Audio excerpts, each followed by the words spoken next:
Hi guys! Welcome back to my channel. Ayan, update muna tayo sa voting ng 4th eviction night. Ito na nga, sad to say, pinaulan na ng mga bashers ng BBE si Fiang. Ayan, makikita talaga natin dyan sa tally board na may pinakamaraming BBE ay talagang natutukoy na si letter B ay si Fiang yan. Marami kasi ang nagalit sa kanya pero mataas din ang kanyang BBS. Kung naalala natin, ganun din si Alexa Ilacad, Angie Salvacion dati. Ang mga fans nagpapaulanan ng BBE. Pero at the end, ligtas pa din silang dalawa, lalo na itong si Alexa, queen of BBE at BBE. Kaya si Fiang kaya makakaya kaya yan ng mga fans niya na talagang hindi siya mapalabas ng loob ng bahay ni Kuya.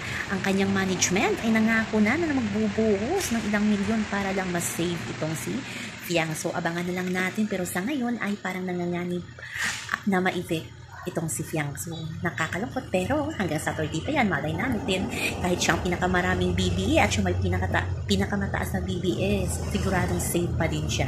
So, yun lamang po guys ang ating update sa ngayon hanggang Sunday. Bye-bye!